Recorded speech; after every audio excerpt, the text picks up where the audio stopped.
How many is it this year? How many movies? There was 4 that was announced. I already did. So the main is Superman. It's kind of two. This one, Push, and Wonder Woman, right? I think I'm doing 3. You're pretty busy.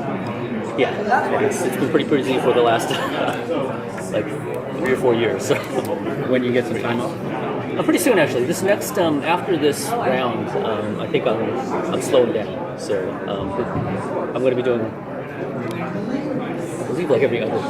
So, yeah. Feels like you guys have really been on a roll lately, though. You've had a lot of really big winners. How do you feel like this one kind of slides into that momentum that you guys have built? It's tough because, I know like a lot of times when people watch movies, right? They'll usually gravitate towards the ones that's a lot more sort of like, heartfelt. The ones that sort of like is probably a little more tragic, like dire, soul-wrenching things happen. And so those usually have a tendency, especially if they're sort of steeped in like superhero lore or history. Right?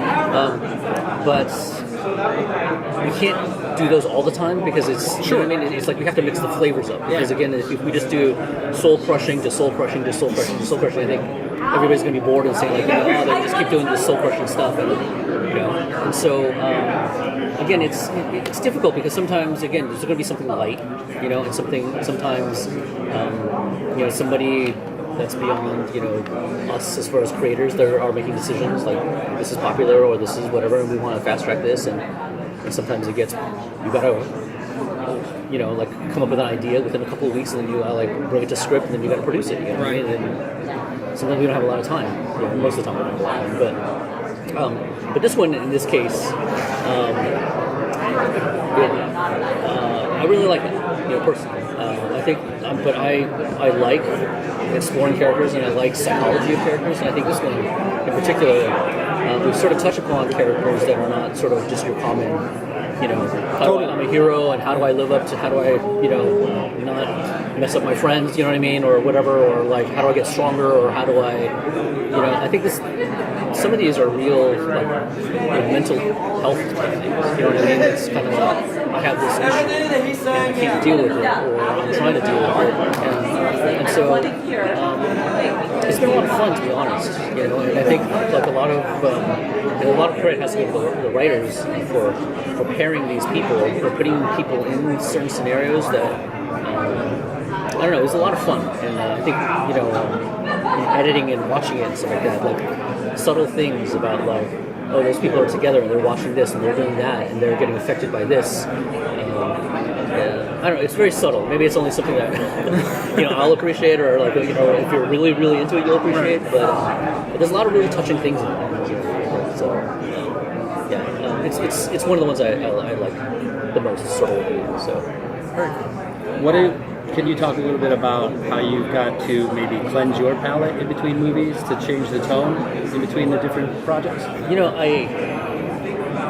kind of, to be honest, and I don't want to sound like a complainer or a whiner, but I really don't have the time. I mean, my overlap is so nuts. It's like right now, even though I'm not directing as much, I'm in post. I'm developing a script. I'm part of a writing thing with a script that's coming up. I'm doing post on 3 different things right now. I'm finished. I'm trying. We just shipped one of them. I'm in post on 2 of them, and again, I'm on like script meetings for this other one that I'm going to do in like a couple months or something like that. So it's difficult, and I think that's the grind of for all intents and purposes television. A television schedule, even though it is a DTV when it's produced, it's pretty brisk. Honestly, we're not movies, right? We don't get 2 years, right? 5 years, $100 million to make a movie. We get 6 months, and we get $2-3 million. I mean, right. Like now, keep pumping it out, So it's hard keeping fresh, It's hard. Having to shift gears, when you have to do things like say like a Blocked by Gaslight, where all of a sudden now you're in a Victorian era. Like how this should feel different than a modern summer blockbuster movie. How do you How do you do that? You know what I mean? And so, in one hand, it's invigorating because it's not just about trying to like run as fast as you can.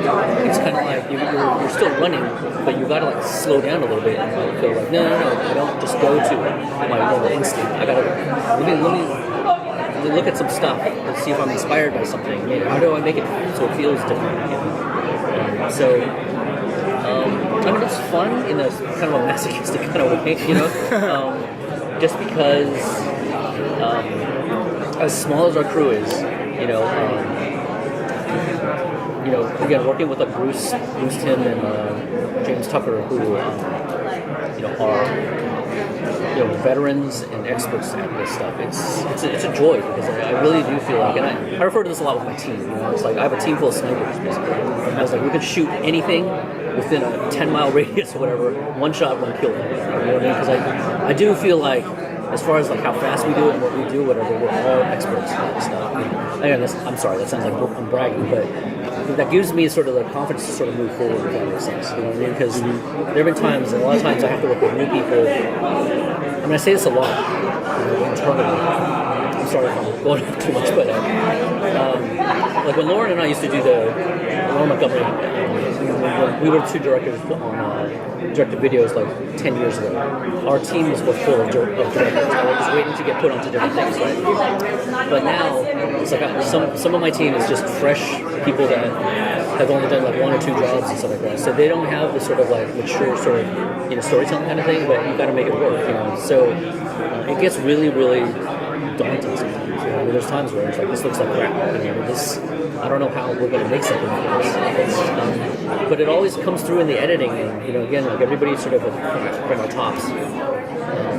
It's amazing to me. Like there's times where I'm just like, this is going to be absolute crap. But it comes out, and you're just like, you know what? There's a lot of heart. It makes sense, and it feels like something. You know what I mean? But so yeah, I mean, again, I work with the group full of elite snipers. So, can you say which one of those projects you thought was crap and were pleasantly surprised?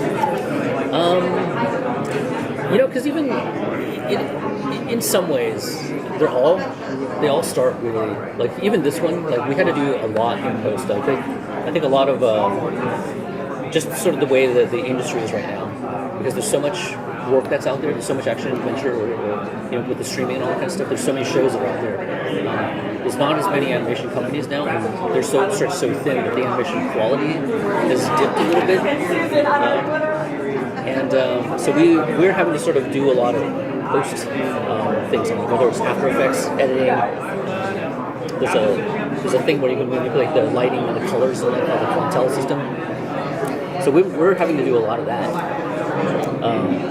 But in this case, I'm removing just the Fatal 5 one. I remember the animation not being quite as crisp, especially the effects. But again, once we sort of target things and we sort of redo certain things, edit and add stuff out, time it, put vignettes on things or whatever, put the music on.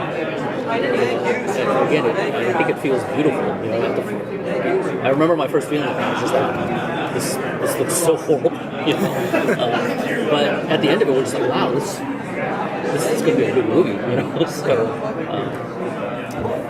So yeah. But I think most of it starts off that way. I think Crisis on Two Earths is the only one from way back when where it's like, wow, this looks awesome. This is amazing when you touch on things. Thank you.